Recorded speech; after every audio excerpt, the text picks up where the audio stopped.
చాలామందికి ఈ దేశంలో అసలు వాళ్ళు పుట్టినటువంటి సమయం తెలియని వాళ్ళు ఉంటారు. పాపం వాళ్ళకి తెలియదు. వాళ్ళు జాతకర్మ చేయించుకున్న వాళ్ళు కారు, వాళ్ళకి జాతకాలు తెలియవు. తెలియనప్పుడు ఎవరైనా ఇబ్బందులు పడుతున్నారనుకోండి, పెద్దలు ఏం చేస్తారంటే వాళ్ళు పడుతున్న ఇబ్బందిని వింటారు. బహుశः జాతకంలో వీళ్ళకి ఈ దోషం ఉండి ఉంటుందేమో అని అనుమానం ఉంటే ఓసారి శ్రీకాళహస్తి వెళ్ళి దర్శనం చేసుకో అంటారు. శ్రీకాళహస్తి వెళ్ళి దర్శనం చేసుకోని ఎందుకంటారంటే, లోపలికి వెడుతున్నప్పుడే అపసవ్యంగా వెడతాడు. శివానుగ్రహం, శివుడు శాసిస్తాడు.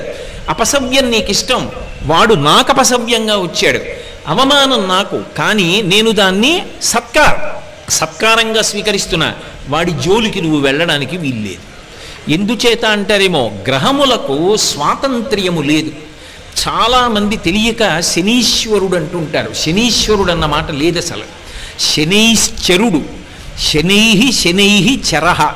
ఆయన చాలా మెల్లగా కదులుతాడు, మిగిలినటువంటి గ్రహాల్లాగా కదలడు, చాలా మందంగా కదులుతాడు. కాబట్టి మందుడు అని ఒక పేరు ఆయనకి. శనీశ్వర గ్రహం అనాలి తప్ప శనీశ్వర గ్రహం అనకూడదు. ఈశ్వరత్వము లేదు గ్రహములకు. అవి మేమీ ఫలితం ఇచ్చి తీరుతాం అనవు. పరమశక్తివంతమైనటువంటి పరమశివుడు ఎక్కడున్నాడో ఆయన శాసనానికి అవి వశవర్తులవుతాయి. అవి వశవర్తులై ఆయన చెప్పిన మాట వింటాయి. నేను ఒకప్పుడు నా జీవితంలో ప్రత్యక్షంగా చూశా. ఒక చోట ఒక ఆయన ఒక వ్యక్తి యొక్క జాతక చక్రాన్ని చూశాడు. అన్నీ అద్భుతంగా చెప్పాడు. ఏడాది క్రితం మీ భార్య గారి శరీరం విడిచిపెట్టారు, మీ దురదృష్టం అన్నాడు. ఆయన అన్నాడు, నా భార్య శరీరం విడిచిపెట్టలేదన్నాడు. వెంటనే ఆ జ్యోతిష్కుడు అన్నాడు, మీ భార్య గారు శరీరం విడిచిపెట్టినంత ప్రమాదం జరిగిందా అన్నాడు. ఆయన కాసేపు ఆలోచించి జరిగిందన్నాడు. నువ్వు శివభక్తుడివా అని అడిగాడు. అవును, మేము ఇంట్లో శివారాధన చేస్తాం. శివారాధన చేయడం అలవాటుగా చాలా తరాల నుంచి మీ ఇంట్లో ఉన్న కారణం చేత యథార్థమునకు శరీర పతనమైపోవలసిన నీ భార్య శరీరము పడలేదు, అంతవరకు తీసుకెళ్ళి వదిలిపెట్టించేశాడు ఈశ్వరుడు. శివభక్తుడవు కనుక ఆయన అనుగ్రహము చేత గ్రహములు శాసింపబడ్డాయి, నీ భార్య బ్రతికిందన్నాడు. నేను అక్కడే ఉన్నాను. నిజంగా నేను ఆశ్చర్యపోయాను. ఎందుకంటే అతని జీవితంలో ఆ సమయంలో జరిగినదే అతని భార్య వెళ్ళిపోవలసిన స్థితే నాకు తెలుసు. కానీ ఆమె బ్రతికింది.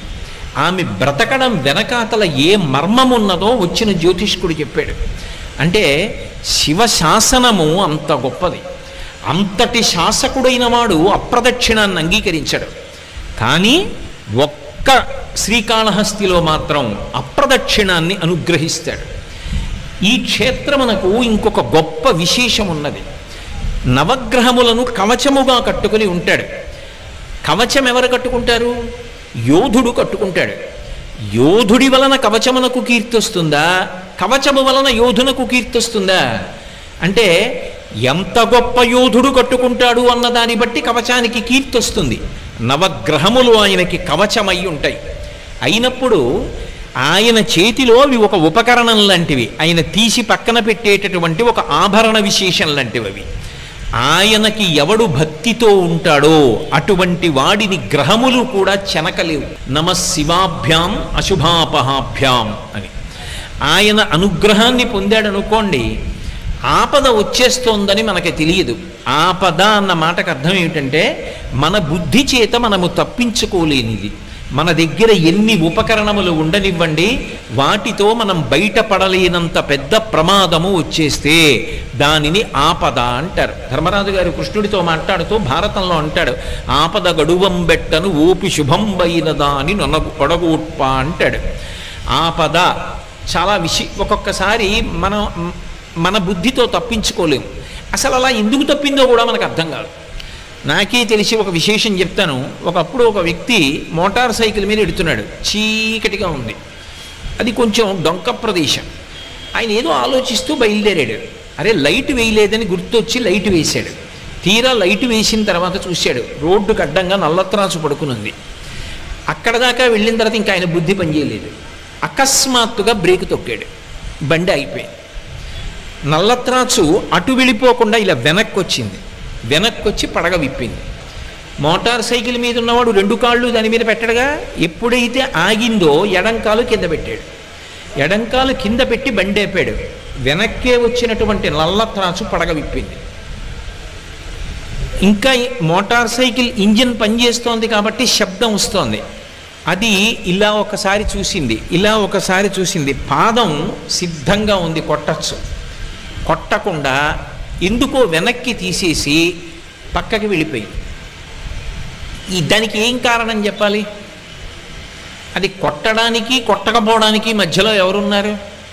అప్పుడు ఆ వ్యక్తి చదువుకున్నటువంటి విద్యార్హతలు తీసుకురాగలడా, లేకపోతే నాకు బ్యాంకులో ఇంత డబ్బు ఉందని తీసుకొచ్చి చూపిస్తాడా, నాకు ఇంత పరివారం ఉందని చూపిస్తాడా, నాకు ఇంత సరస్వతీ కటాక్షం ఉందని చూపిస్తాడా?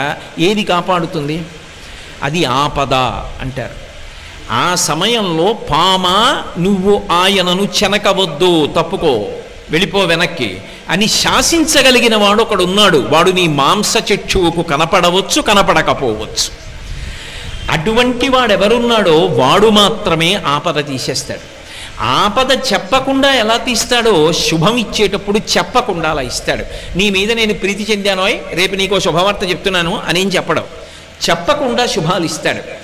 అలా శుభాలు ఇవ్వడం తప్ప అశుభం చెయ్యడం చేతకాని వాడెవరో ఆయన్ని శివ అని పిలుస్తాడు. అటువంటి శివుడు అశుతోషుడైన క్షేత్రం శ్రీకాళహస్తి. అందుకే ఈ క్షేత్రం దగ్గరికి వచ్చేటప్పటికి ఒక విశేషం ఉంటుంది. మీరు ఏం చేశారన్న దానితో సంబంధం ఉండదు. కేవలముగా క్షేత్ర ప్రవేశం చేసి ఒక నమస్కారం చేస్తే చాలు. శ్రీకాళహస్తి క్షేత్రం గురించి పెద్దలు ఏం చెప్తారంటే, ఈ క్షేత్రంలోకి వచ్చి నివాసం ఉంటే చాలు. రోజు వచ్చి కాళహస్తీశ్వరలింగాన్ని మీరు దర్శనం చేశారా, జ్ఞానప్రసూనమ్మను చూశారా అన్న దాంతో సంబంధం ఉండదు. ఈ క్షేత్రంలో నివాసం చేసి ప్రాణం వదిలిపెట్టేశాడు అనుకోండి, వాడు మోక్షమునే పొందుతాడు. ఎందుకంటే వాడు కైలాసవాసం చేసిన వాడితో సమానం. అందుకని వాడిని ఇంకొకళ్ళు ముట్టుకోవడానికి వీల్లేదు. శ్రీకాళహస్తి ప్రవేశమునకు ఒక్కదానికే సాక్షాత్ కైలాస ప్రవేశము కిందే శాస్త్రం తీసుకుంటుంది. అంత గొప్ప క్షేత్రం. ఇటువంటి క్షేత్రంలో నది అంత గొప్పదై ఉండడం, విఘ్నేశ్వరుడు సర్వోత్కృష్టమైనటువంటి స్థితిని పొంది ఉండడం ఒక అద్భుతమైనటువంటి విశేషం. సాధారణంగా క్షేత్రానికి ఒక నది ఉంటుంది, ఒక పుష్కరిణి ఉంటుంది. అన్ని వేళలా నది చాలా చాలా గొప్పది, ఈ నది కన్నా ఆ నది అంత గొప్పది అని చెప్పడం సాధ్యం కాకపోవచ్చు. నదిగా ఎప్పుడూ గొప్పదే, ఏ నది కూడా తక్కువ కాదు, అన్ని నదులు గొప్పవే. కానీ ఒక గంగా నది ఉందనుకోండి, గంగా నది కన్నా అని చెప్పాలంటే దానికి ఒక ప్రమాణం ఉండాలి. గంగా నదితో పోల్చాలి, ఒక ప్రమాణం ఉండాలి. కానీ ఇక్కడ ప్రవహించేటటువంటి నది సువర్ణముఖరి అని పిలువబడుతుంది. సువర్ణముఖరి నది ప్రవాహం ఉన్నటువంటి క్షేత్రం.